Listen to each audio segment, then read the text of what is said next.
le monde. Nous sommes le 12 juin. Ça avance dans nos calendriers, puis ça m'étonne toujours qu'on est déjà rendu là. Le message que je vous livre ce matin, a été donné par Monsieur Jacques-Isaac Habison le 9 novembre 2015, mais la parole ne vieillit pas. On commence une nouvelle section du livre de Matthieu où on voit une ère nouvelle. On voit, après avoir expliqué la loi de Moïse dans le sermon sur la montagne, il commence à démontrer son autorité en performant une série de 10 miracles, certains comme des miracles qui n'ont jamais été vus auparavant. Des miracles qui faisait appel aux gens de décider qui il est. Et c'était ça le but principal de ces miracles. Euh, Vous êtes-vous déjà arrêté sur combien le Seigneur est puissant? Parce que ces miracles sont d'une grandeur incroyable. Un croyant doit toujours vouloir être avec son berger pour trouver accès à cette puissance et de trouver aussi une grande assurance et consolation dans nos temps de besoin. Et on va voir ce matin si vous avez lu le courriel que j'ai envoyé. J'espère que vous les lisez. J'essaie de résumer l'enseignement pour vous mettre l'eau à la bouche. On voit que ces miracles, les premiers miracles que Matthieu présente, Matthieu qui est écrit principalement pour les Juifs, on voit qu'il écrase tout de suite, il défonce un mur de partition, si vous voulez, en présentant ces trois premiers miracles à des personnes qui étaient méprisées dans leur société. Quelqu'un qui avait la lèpre, un non-juif qui occupait le pays, un soldat et une femme. Donc, c'est des classes de personnes qui étaient rejetées à ce moment-là ou pas bien valorisées, je dirais. Mais Yeshua s'est assuré de démontrer tout de suite qu'il est venu pour le monde entier et qu'il n'y a pas de parti pris avec Dieu, pas du tout. Donc, on va ouvrir nos Bibles à Matthieu chapitre 8 et on va voir comment il a fait ces trois miracles parce que chacun se comporte comme un message, comme une épître qui est placée stratégiquement.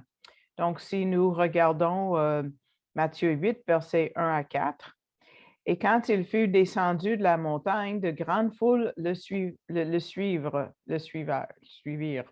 Et voici un lépreux s'approcha, se prosternant devant lui, disant, Seigneur, si tu veux, tu peux me rendre net.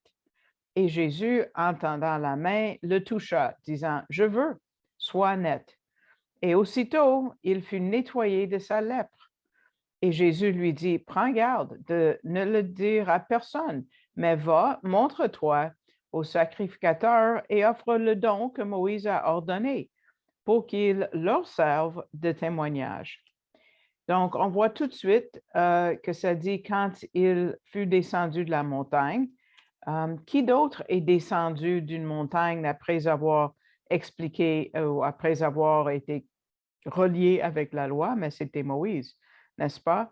Moïse aussi est descendu de la montagne pour donner la loi à Israël, mais ici, le Messie descend à la montagne pour accomplir la loi pour Israël. Donc, après avoir expliqué la loi, maintenant, il s'en va l'accomplir. Donc, c'est Moïse qui a parlé d'un prophète à venir en Deutéronome 18, 15, quand ça dit, L'Éternel, ton Dieu, te suscitera un prophète comme moi du milieu de toi, d'entre tes frères. Donc, Jésus est là pour accomplir cette mission, ce rôle en tant que prophète. Et ça a terminé avec, oui, sa mort et sa résurrection, même s'il a commencé à être prêtre en donnant le sacrifice de lui-même. Il était et le prêtre et le sacrifice. Maintenant, il y a quelque chose de nouveau dans l'histoire d'Israël, quelque chose qu'ils n'avaient jamais vu. C'était une période de miracles. Je vais l'expliquer. C'est la troisième période de miracles dans l'histoire. Bon, en comprenant ces trois périodes, ça va nous aider à comprendre des miracles et surtout les miracles qu'on a dans les évangiles. Donc, la première miracle qu'on voit qu'on voit Dieu agir de façon vraiment spectaculaire, c'est à l'époque de Moïse, quand il a performé tous ces miracles en Égypte pour montrer que le Dieu de la Bible est inégalé et était le seul Dieu. Donc, les 10 plaies étaient contre une multitude de dieux égyptiens, beaucoup plus que 10, fin de compte, proche de 30 dieux égyptiens, qui étaient juste comme du vent. La deuxième période où on voit beaucoup de miracles, c'est avec Élie, et on voit le début de l'ère prophétique, parce que Dieu était comme plus Dieu pour Israël. On voit qu'on tuait et on rejetait les prophètes que Dieu avait envoyés. Et la troisième période de miracles, c'est ici, où on voit le prophète ultime, Jésus, qui commence à faire des miracles sous aucune autre autorité, sans intermédiaire. Il a fait avec une autorité directe. Et c'est quand la quatrième période de miracle, c'est pendant les temps de la tribulation qui s'en vient. Aujourd'hui, nous sommes entre cette troisième et quatrième période de miracle, mais ça ne veut pas dire que Dieu ne fait pas de miracles. Dieu m'a déjà guéri comme 2 fois, là. Mais M. Gabizon dit le plus gros miracle de nos jours, c'est nos cœurs changés et même un cœur converti, si vous voulez. Comme à l'époque de Adam et Noé, Abraham, Isaac, Jacob, Joseph, il y a très peu de miracles dont on parle quand il s'agit de ces personnes-là, juste qui sont transformées. Et c'est ça le plus gros miracle. Comme David, Salomon, on n'a pas de miracle mentionné par eux dans le temps de même Jérémie et Ézéchiel. On parle très peu de miracles physiques. Ça ne veut pas dire que Dieu n'était pas et n'est pas encore à l'œuvre pour faire des merveilles, mais il y a toujours eu des miracles. Mais le plus gros, c'est le salut de quelqu'un. Et nous sommes appelés à être partenaires avec Dieu dans ces miracles présentement. C'est comme nous, dans l'équipe d'évangélisation, on va dans les rues de Montréal 2 fois par semaine maintenant pour évangéliser. Mais il y a beaucoup de gens qui sont préoccupés par ces miracles externes.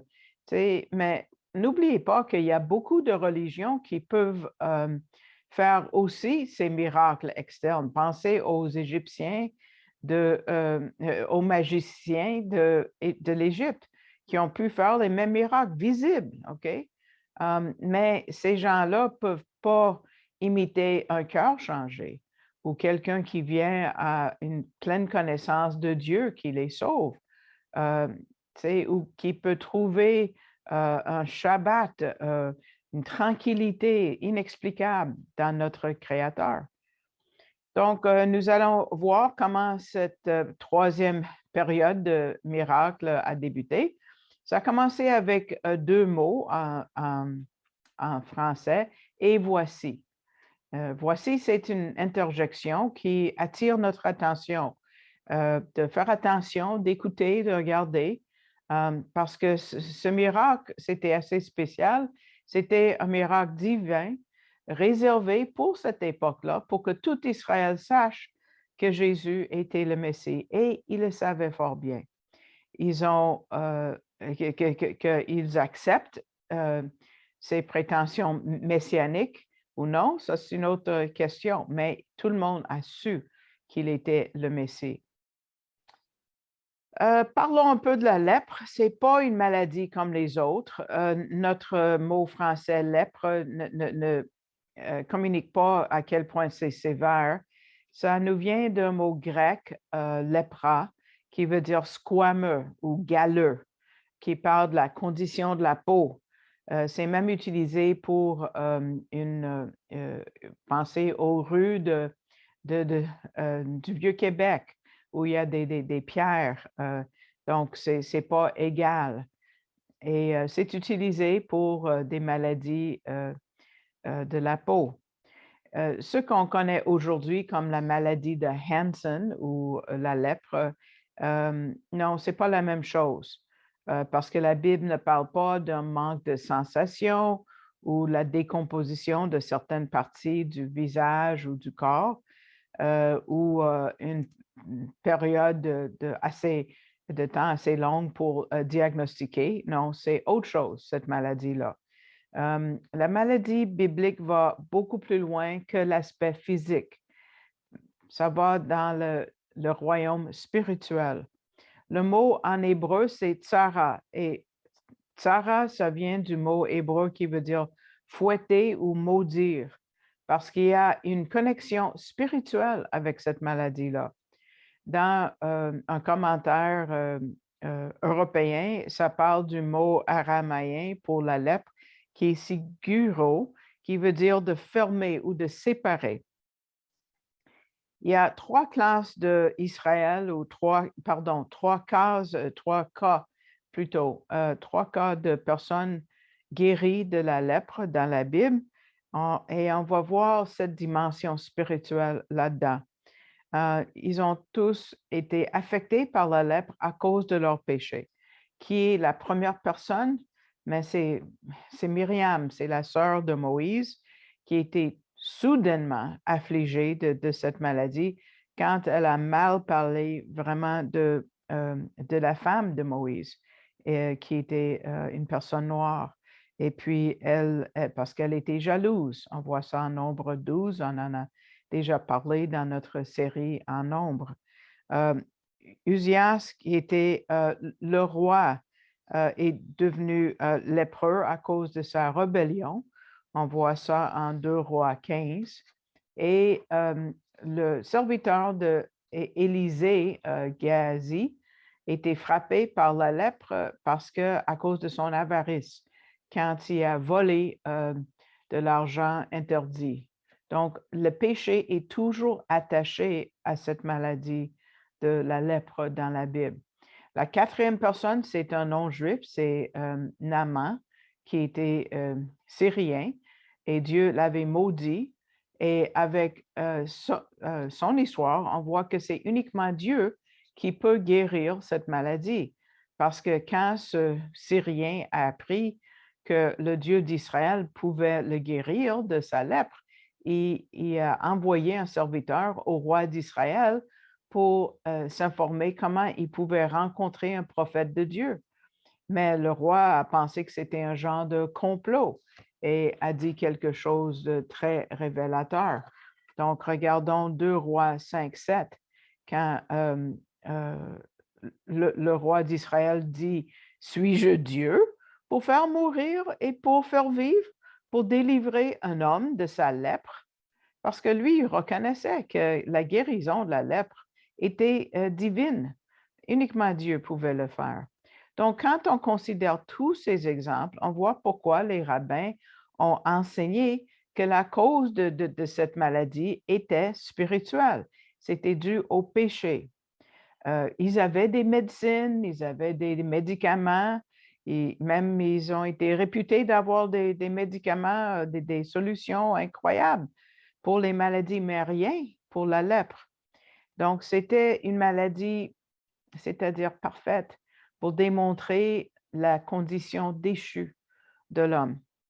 Et c'est vers un lépreux que Jésus va comme le premier miracle dans l'évangile de Matthieu. On sait que ce n'est pas son premier miracle, mais ça, c'est l'évangile qui est rédigé surtout pour les Juifs. Nous savons que, comme ça dit en Romains 1,16, l'évangile est pour le Juif en premier, et le premier évangile alors est écrit aux Juifs. Donc, c'était la première fois dans l'histoire d'Israël que quelqu'un avec la lèpre avait été guéri depuis que la loi avait été donnée. Et donc, cette guérison est très touchante et très poignante. D'abord, nous savons que les lépreux devaient garder une certaine distance des gens parce qu'ils n'étaient pas purs et c'était interdit de les toucher.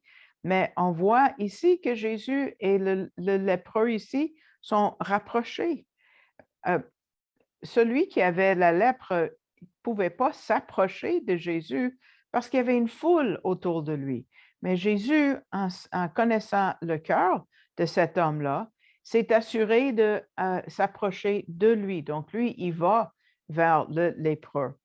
Il va vers nous qui avons besoin du salut. Il vient nous voir parce qu'il sait que nous, on ne peut pas s'approcher de lui dans notre condition. Donc, on voit que même pendant la période de la loi, on a Lévitique 13 et 14 qui décrivent la procédure pour examiner et déclarer un lépreux guéri. Mais même dans l'examination, le lépreux ne pouvait pas entrer dans le temple. Oh non, c'est le prêtre qui devait aller dehors pour rencontrer cette personne-là, exactement comme Jésus a fait. Il est allé voir cet homme. Et puis, et même le premier sacrifice, 2 oiseaux qui avaient été offerts pour cette personne, quand il a déclaré qu'il avait été guéri de la lèpre, puis c'est la première fois dans l'histoire d'Israël que ça arrive. Parce que rappelez-vous qu'avec Myriam, c'était avant que la loi soit donnée. Et avec Géhazi, le serviteur d'Élisée, il est mort direct sur le coup. Donc, pas de possibilité. Et Naaman est syrien, il n'est pas sous la loi de Moïse, tout comme les non-juifs ne sont pas sous la loi de Moïse. Donc, on voit que même les 2 oiseaux devaient être offerts à l'extérieur du temple. C'est rare qu'on a des sacrifices dans la loi de Moïse qui sont offerts en dehors du temple, mais c'en est un. Et donc, c'est le Messie qui va vers cet homme-là pour le guérir, qui est aussi une belle image du processus de notre salut. Et on voit que le lépreux connaissait Jésus déjà. Et il était dépassé par la présence de Jésus et il a adoré, il a reconnu son créateur. Donc, pardon. Donc, il dit avec beaucoup de respect, Seigneur, si tu veux, il n'exige pas, il ne demande pas, il demande très poliment, comme s'il aurait été correct si Jésus avait dit non. Et le lépreux nous montre une belle façon de prier. Parfois, Dieu dit oui, parfois, il dit plus tard ou attendez. Des fois, c'est non.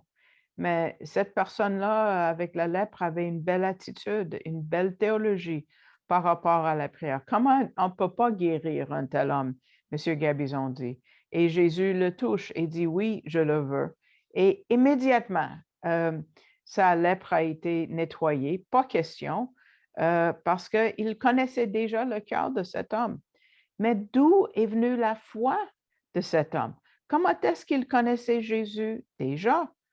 Bon, d'abord, reconnaissons-nous qui n'étaient pas fâchés contre Dieu. Il y a bien des gens qui sont malades, qui sont fâchés contre Dieu.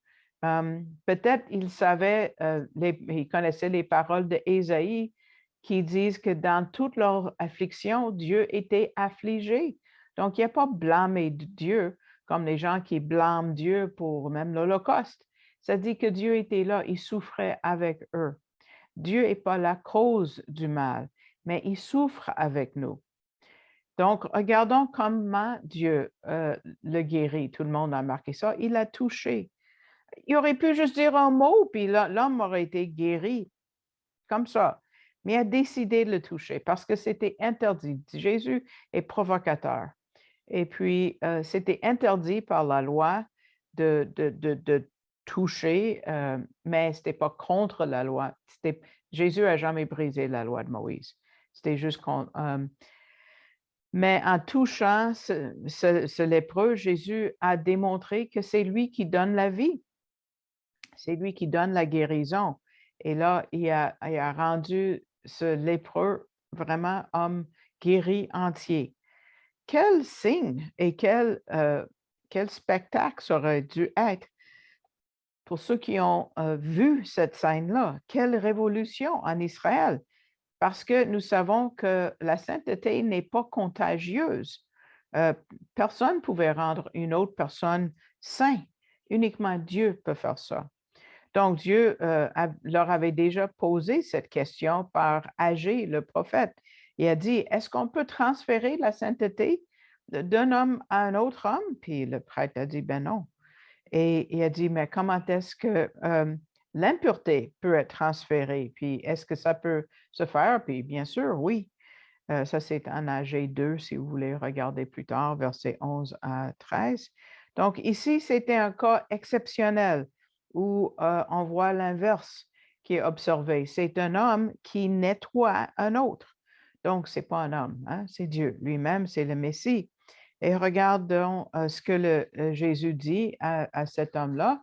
Il a dit, prends garde de ne le dire à personne, mais va, montre-toi au sacrificateur et offre le don que Moïse a ordonné pour qu'il leur serve de témoignage. Mais pourquoi? Il voulait que tout le monde sache qu'il était le Messie, donc pourquoi il ne l'a pas laissé aller parler à tout le monde? Pourquoi l'envoyer uniquement aux prêtres? Il y a une grande vérité derrière ça. D'abord, voyons que le Messie est très respectueux parce qu'il reconnaît l'autorité de la prêtrise, parce que c'est eux qui devaient proclamer Jésus comme le Messie et il leur donne l'honneur de le faire. Il annonce sa messianité, si vous voulez, aux prêtres en premier pour leur laisser le rôle d'annoncer la venue du Messie. C'était des officiers de la santé publique, comme nous connaissons très bien avec les jours COVID. Et puis, ils étaient les médecins du peuple aussi. Et c'est eux qui ont déclaré quelqu'un propre de la lèpre, même si ça n'avait jamais eu lieu. Et plus tard, dans les évangiles, c'était plus les gens du temple qui étaient des Sadducéens, mais les pharisiens ont pris cette position des Sadducéens.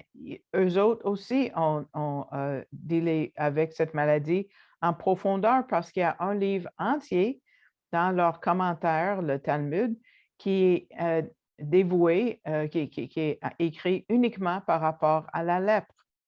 Mais Jésus donne la raison pourquoi il a envoyé cet homme vers les prêtres. C'est dit pour qu'il leur serve de témoignage. Mais pourquoi un témoignage? Un témoignage dans le Septante, qui est le grec de l'Ancien Testament, et le même mot qui est utilisé pour la tente d'assignation, la tente où Moïse rencontrait Dieu. Mais ici, dans l'histoire d'Israël, la présence est revenue sur la planète avec Jésus. Et ici est le témoignage de sa présence. Et la présence du lépreux guéri a obligé les prêtres à ouvrir leurs Écritures.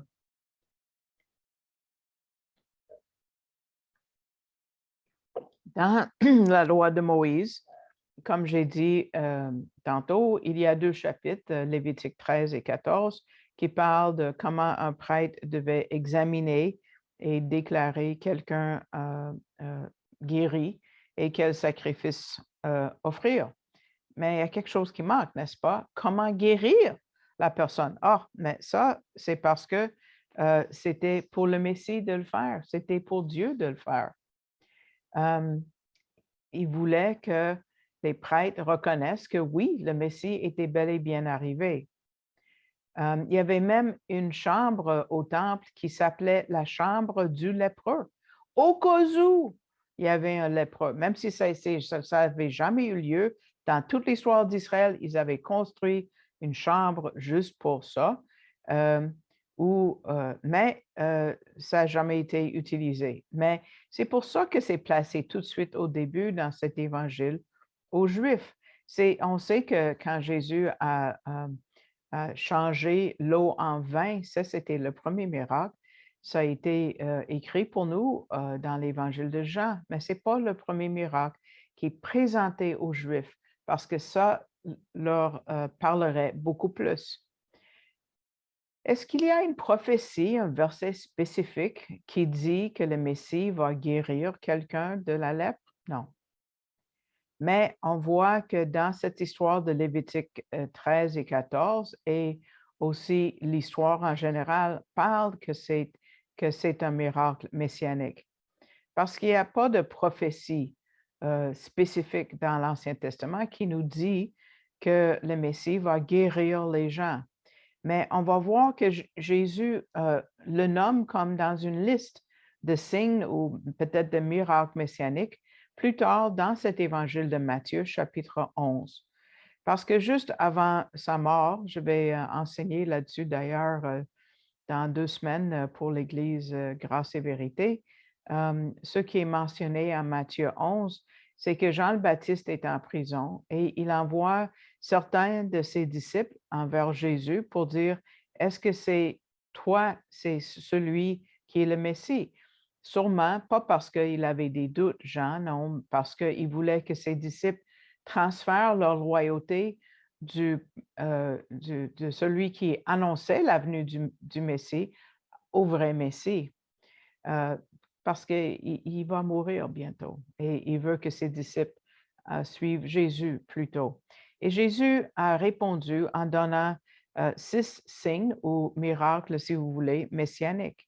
Il dit, et c'est une citation de quelques versets, vous voyez, en Ésaïe, vous qui écoutez par téléphone, je vais vous les nommer. C'est Ésaïe 28, 19, 29, 18, 35, 5, donc 28, 19 de Ésaïe, 29, 18 de Ésaïe, Ésaïe 35, verset 5, Ésaïe 42, verset 7 et Ésaïe 61, verset 1.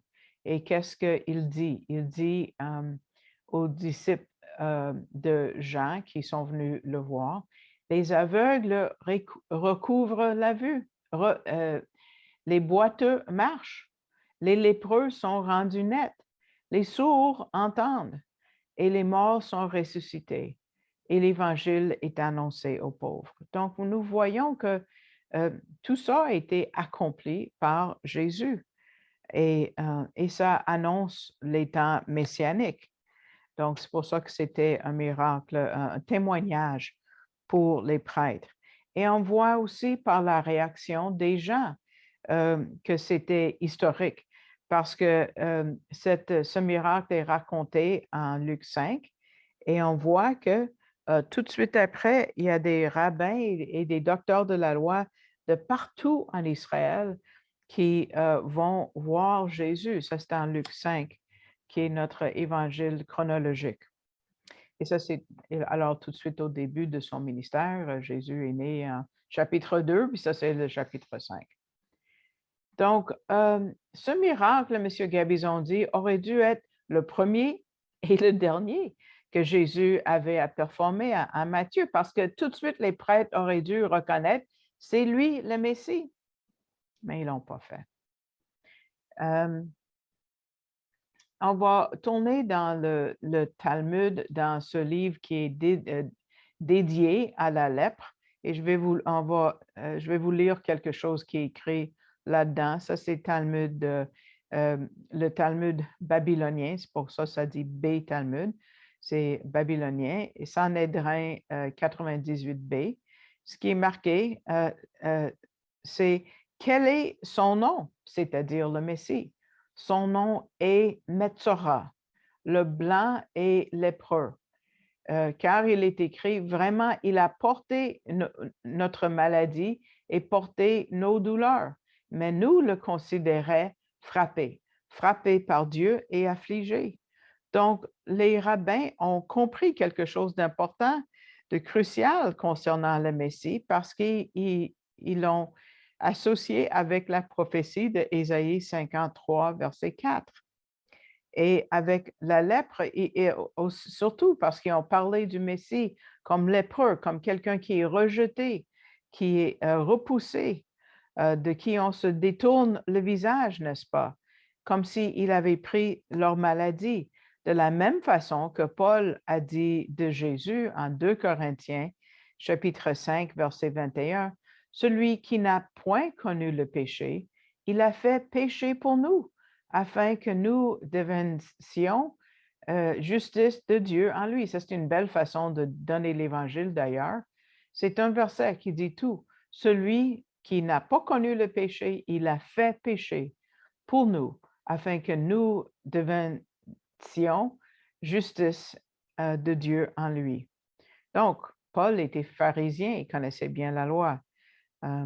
Donc, dans ce passage, on voit qu'il n'y a aucune circonstance, aucune condition où on peut se trouver, où Dieu ne peut pas venir nous voir. Et donc, c'est un témoignage pour nous aussi. Même dans une condition inimaginable, même si cette personne lépreuse était tout seul, méprisée de tout le monde, Jésus s'est approché de lui et l'a guéri.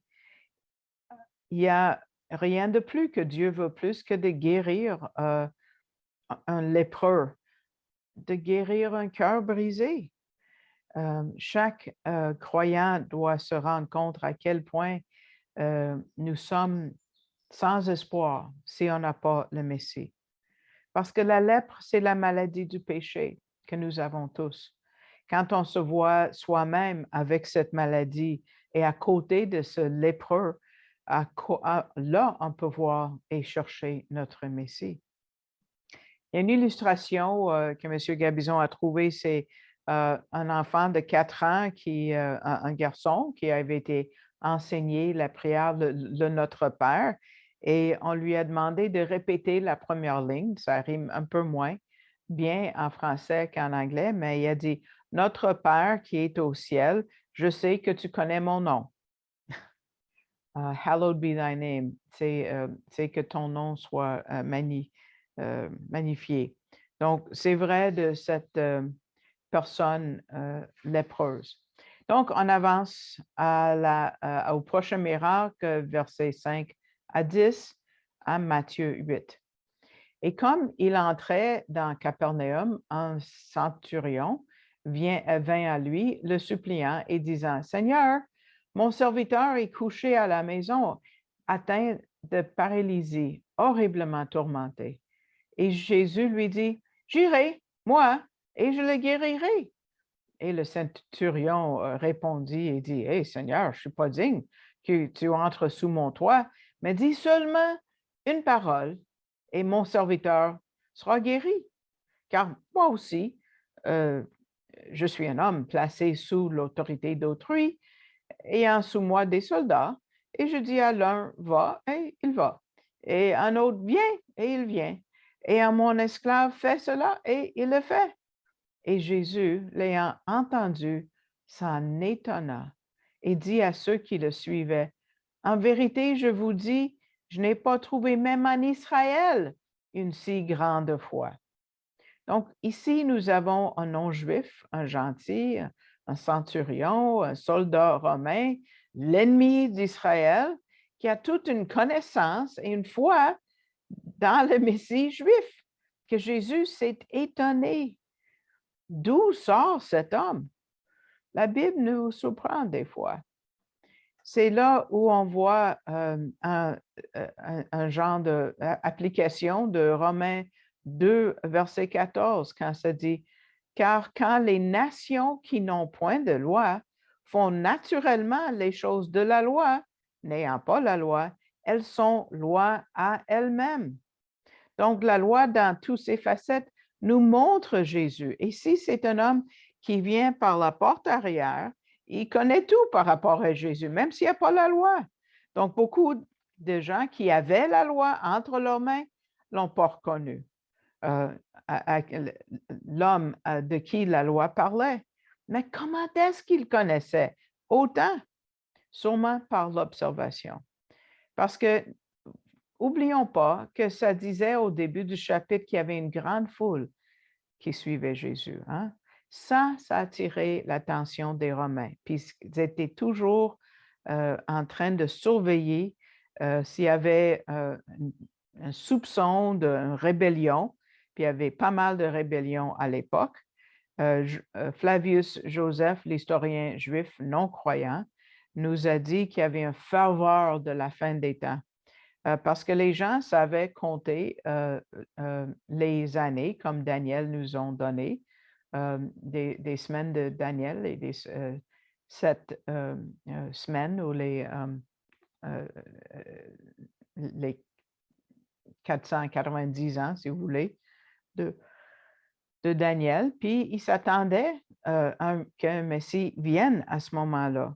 Et donc, on voit que Flavius Joseph a parlé des prophéties de Daniel. Il a dit, et en effet, il est venu à travers que notre nation a subi ces choses sous Antiochus Épiphane, selon la vision de Daniel et ce qu'il a écrit de nombreuses années avant qu'il ne vienne à passer. Donc, il a reconnu que les prophéties de Daniel étaient en train d'être accomplies. Et même si Flavius Joseph n'était pas croyant. Et il a ajouté, de même manière, Daniel écrivit aussi au sujet du gouvernement romain et que notre pays devrait être désolant par eux. Donc, il savait leur époque. Donc, un juif séculier qui a témoigné des paroles de Dieu par Daniel, même si les leaders religieux étaient aveuglés, ils ne l'ont pas reconnu ou ils ne voulaient pas voir Daniel, je ne sais pas. Mais les faux prophètes ont compris et ont commencé à se multiplier à cette époque. Il y en a plein. Plus tard, vous pouvez regarder dans vos Bibles, dans le livre des Actes, chapitre 5, ça parle de Théodas, qui était un faux prophète. Il y en avait plein qui se montraient à cette époque-là et après la mort de Jésus aussi, pour dire « Je suis le Messie ». Donc, il y en avait plein. Et cet homme, Théodas, selon l'histoire, avait toute une multitude qui le suivait et il s'est approché du Jourdain, la rivière, en s'attendant que ça ouvre devant lui, mais il pouvait juste marcher à côté. Et là, il a amené sa foule au mont des Oliviers et il s'attendait à ce que les murs de Jérusalem tombent. Et en fin de compte, bon, c'est lui qui est tombé puisqu'il a été tué et beaucoup de ceux qui le suivaient par les Romains. Donc, avec cette ferveur, les soldats romains suivaient où Jésus allait, où il y avait des foules, c'est sûr. Et sûrement, il a examiné et il a scruté, a écouté ses paroles, a gardé ses actions et il a été touché et il a cru. Donc, ça, c'est le plus gros miracle, dans le fond. On est ému de voir ce que Jésus a fait. Et l'Esprit a complété le travail pour ce soldat. Il n'a pas pu savoir, le soldat, sans que l'Esprit de Dieu, le Ruach HaKodesh, a révélé ces choses-là. Donc, il y avait beaucoup qui se passait derrière les scènes dans cette histoire. Et la réponse de Jésus à la demande du soldat provoque nos pensées quand il a dit « Oui, j'irai, je vais y aller ». Wow, ça a sûrement étonné les gens parce qu'un juif, il savait, n'était pas censé d'entrer dans la maison d'un non-juif. Et exactement ce que Pierre a dit à un autre soldat romain, Corneille, quand il a dit, vous savez que c'est contre, pas contre la loi de Moïse, mais contre les traditions, si vous voulez, pour un homme juif d'entrer dans une maison d'un non-juif. Ça, c'est en Acte 10. Donc, Jésus a dit ça probablement pour que les gens autour l'entendent et aussi entendent ce que le soldat était pour lui répondre. Dis le mot et ça va être fait. Wow! Quelle surprise d'un soldat romain! Est-ce que ça vous rend jaloux? Comment est-ce que cet homme avait tant de foi? À la fin, Jésus, oui, est allé chez lui par son esprit, mais pas physiquement. Avez-vous remarqué que Jésus était émerveillé par ce non-juif? Émerveillé. Monsieur Gabizon a cherché et puis il n'a pas pu trouver comment le Messie, Dieu, pouvait être émerveillé ou impressionné par un homme. mais le mot veut dire impressionner beaucoup. Un autre dictionnaire a dit que ce mot veut dire qu'il était en grande admiration. Mais comment ça? Jésus vit dans le moment avec nous. Oui, il est omniscient, il connaît tout, il est omniprésent, il est partout, il est divin. Mais quand il fait affaire avec nous, il arrive à notre niveau et il se laisse impressionner par les choses que nous faisons. Peut-être on ne savait pas qu'on pouvait impressionner Jésus, mais quand on exerce notre foi, et la foi étant quelque chose qu'il nous donne, on peut l'impressionner. C'est extraordinaire tout ça, vraiment. Parce que lui, il nous donne la foi et il est impressionné quand on l'utilise. Maintenant, c'est nous qui sommes émerveillés, n'est-ce pas? Jésus s'est laissé émerveiller, on voit 2 fois dans les évangiles. Une fois par un exercice de foi, comme nous voyons aussi, et une autre fois à cause d'un manque de foi, en Marc 6, chapitre 6, le manque de foi des disciples. Donc, notre foi peut impressionner Jésus positivement ou négativement. Ça dépend de ce que nous faisons avec. On arrive à la fin de la rencontre au verset 11 de chapitre 8 à verset 13. Et je vous dis que plusieurs viendront d'Orient et d'Occident et s'associeront avec Abraham et Isaac et Jacob dans le royaume des cieux.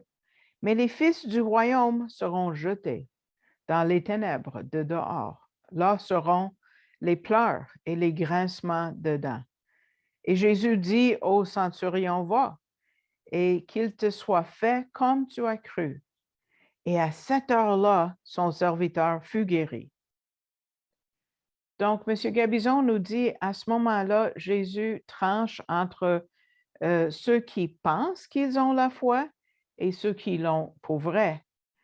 Il rappelle un banquet dans l'ère messianique qui va préparer pour nous lors de la deuxième venue, au début du royaume messianique. On va manger ça. Et si vous voulez savoir le menu, vous avez juste à chercher en Ésaïe 25, verset 6. C'est le menu pour le banquet qui va être servi lors des noces de l'agneau. Et l'Éternel des armées fera en cette montagne à tous les peuples, parce que ça va être tous des croyants au début du royaume messianique, à tous les peuples un festin de choses grasses, donc pas de cholestérol rendu là, et un festin de vin vieux, donc pas d'alcoolisme, de choses grasses moelleuses, si vous n'avez pas compris la première fois, de vin vieux bien épuré. Wow! Et c'est exactement ce que nous voyons dans l'Apocalypse chapitre 19, verset 9. Il me dit, écris, bienheureux ceux qui sont conviés au banquet des noces de l'agneau. Et il me dit, ce sont ici les véritables paroles de Dieu. Ils savent que c'est l'ère messianique et ils en parlent dans leurs commentaires où ça dit qu'il y a un banquet qui est préparé pour les justes dans le paradis. Disons que l'Ancien Testament parle de l'ère messianique, il ne parle pas de l'état éternel, même si nous savons que ça existe, OK? Mais ceux qui sont invités, ce n'est pas ceux qui se croyaient les invités. Tu vois, ce soldat romain va être là et tous ceux qui mettent leur foi en Jésus. Pas ceux qui sont nés dans une certaine communauté de foi ou ceux qui pensent qu'ils sont sauvés parce qu'ils appartiennent à une dénomination en particulier ou un peuple en particulier. Non. Jésus va vraiment nous montrer ce point-là. Je vous lis une étude qui a été faite aux États-Unis par ce qui s'appelle le Forum Pew sur la religion et la vie publique, qui est faite par les gens qui ont été élevés par des incroyants. Et les résultats sont surprenants. Il faut dire que M. Gabizon a donné ce message il y a 6 ans. Mais on voit que c'est quand même en ligne leur foi avec la foi du centurion. Parce que cette étude a révélé que 14% des gens ont été élevés par des chrétiens et avaient abandonné, non, 14% des gens qui ont été élevés par des chrétiens avaient abandonné la foi de leur enfance. À l'autre extrême, plus de 50% des personnes élevées dans les ménages athées ou agnostiques ont abandonné leur manque de foi de leur enfance et sont devenues croyantes. Qu'est-ce qui les a poussés à la foi? Plus de la moitié qui avaient abandonné leur manque de croissance, leur manque de foi, avaient dit qu'ils avaient des besoins spirituels non comblés dans leur vie, comme ce centurion. Il y a des gens qui cherchent leur Dieu, même si ça dit que personne cherche Dieu dans la Bible, on sait que Dieu nous donne ce désir. Ils le cherchent pour peut-être des choses matérielles, peut-être relationnelles, mais c'est notre travail de les rappeler qu'ils ont un Créateur. Et surtout à cause de ce dont Jésus parle dans le prochain sujet, parce qu'il va parler des ténèbres de dehors, les pleurs, les grincements de dents. Qu'est-ce que ça représente? Mais si tu demandais aux personnes de l'époque de Jésus, tout le monde aurait dit les enfers. Pour eux, la noirceur, c'est d'être séparé de Dieu, qui est représenté par la lumière. C'est leur description des enfers. C'est pas une pensée qui est belle, mais Jésus a parlé plus des enfers que du ciel et a parlé des enfers plus que toute autre personne dans la Bible. Donc, il faut vraiment saisir cette réalité si on va vraiment parler aux gens euh, dans notre quotidien pour leur témoigner. Il faut être saisi par le fait qu'ils vont aller aux enfers. Monsieur Gabizon donne une illustration d'un chauffeur d'autobus en 2010 qui chauffait son autobus au New York et il a remarqué de la fumée qui sortait d'une maison à côté de sa route. Il a arrêté son autobus, il a quitté tous les passagers, il a couru vers la maison et a commencé à cogner fort à la maison, à la porte. Et les gens étaient endormis dans cette maison qui avait 2 familles dedans. Et ils sont sortis, toutes les personnes de la maison, toute la moitié endormie, juste avant que la maison explose dans les flammes. Et Monsieur Lucas, c'était son nom, a sauvé 10 personnes de la mort. C'était un héros. Il n'avait pas le temps d'accueillir des remarques de reconnaissance. Il avait laissé ses passagers dans l'autobus qui avaient besoin de se rendre au travail. Donc, il a rembarqué dans l'autobus, puis a continué sa route. M. Gabizon dit, qu'est-ce que vous auriez fait si vous aviez été à sa place? Si vous saviez que les personnes étaient en danger de perdre leur vie, vous auriez fait la même chose. Mais on doit être aussi soucieux et encore plus pour ceux qui courent le danger de perdre la vie éternelle. Donc, ce conducteur a laissé ses passagers, comme Jésus a laissé les 99 brebis pour chercher celle qui était perdue.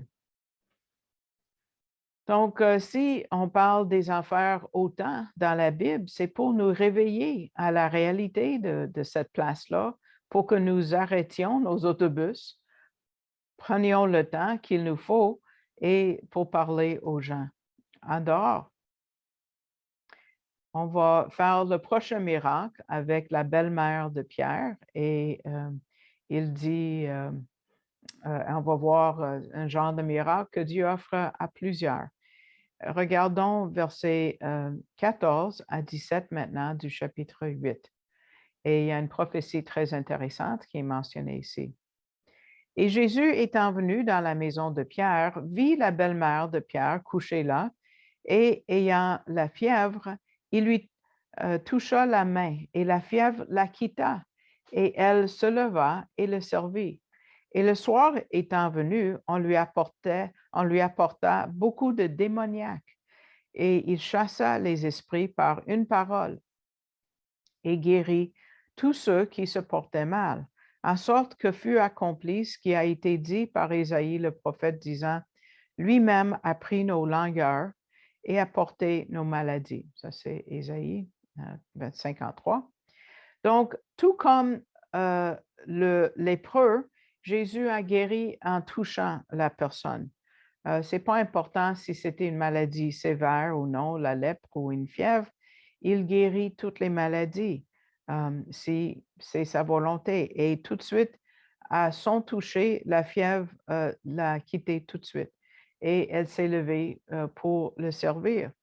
Peut-être vous avez déjà pensé, comme moi, j'ai déjà pensé que Jésus l'a guéri pour qu'il soit servi par cette femme. Non, ce n'est pas le cas.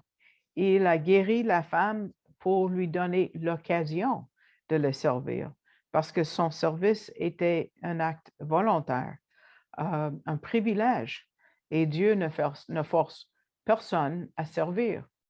Donc ici, on voit que le Seigneur rend une personne entière et capable pour service, parce que le service à Dieu, avoir la bonne volonté pour le servir, ouvre la porte à beaucoup de bénédictions dans nos vies, même des bénédictions de guérison. Et ici, on voit la citation de Ésaïe 53, verset 4. La citation complète est certainement lui a porté nos langueurs et s'est chargé de nos douleurs. Et nous l'avons estimé battu, frappé de Dieu et affligé. Mais Jésus n'est pas encore mort. Hein? Comment est-ce qu'on peut appliquer ce verset avant sa mort? Mais c'est comme le salut. Les derniers aspects de notre salut vont être accomplis quand? À la résurrection ou l'enlèvement. Mais avant, oui, on peut commencer à expérimenter la pleine mesure de ces bénédictions. On peut demander à Dieu pour la guérison, mais rappelons-nous comment le lépreux l'a demandé. On ne doit pas l'exiger. Hein? On doit dire, Seigneur, si tu veux, tu peux. Et là, on va voir que Dieu a tout un réservoir de bénédictions qui attend pour verser sur nous quand on lui demande. Après cette guérison, on voit que beaucoup de gens se sont allés à lui et ils sont venus surtout en soirée. Mais pourquoi en soirée? Mais ce jour-là, ils sont allés en soirée parce que c'était le Shabbat, parce qu'ils ne peuvent pas venir avant que le soleil soit couché. Donc, en Marc chapitre 1, verset 32, cet événement de la guérison de la belle-mère de Pierre, on voit que c'était une journée du Shabbat, du sabbat. Donc, quand on regarde tous les miracles au complet, on voit que cette nouvelle ère avait commencé en Israël. Les prêtres étaient au courant et le lépreux, dans le fond, est allé leur dire. Les non-juifs ont commencé à prendre connaissance, comme le centurion, qui a eu une connaissance salvatrice du Messie juif. Et maintenant, les gens ont commencé en général à comprendre parce que nous lisons, si je vous lis de Marc 1, 34, et il en guérit plusieurs qui souffraient de diverses maladies et chassa plusieurs démons et ne permit pas aux démons de parler ceux qu'ils le connaissaient. Parce que parmi les témoins, même les démons ont parlé de sa présence. Ils ont témoigné de la présence du Messie. Donc, la scène était prête. Tous les témoins ont parlé, mais quand même la majorité a refusé et ne pouvait pas lui donner la gloire qui lui était due. On voit ça dans le texte, une portion. On va finir avec versets 19 et 20. Et un scribe s'approchant lui dit, c'est un scribe, hein? Maître, je te suivrai où que tu ailles. Et le Seigneur lui dit, les renards ont des tanières et les oiseaux du ciel ont des demeures, mais le Fils de l'homme n'a pas où reposer sa tête. Ça, c'est le cas de plusieurs qui voient en Jésus sa puissance, sa sagesse.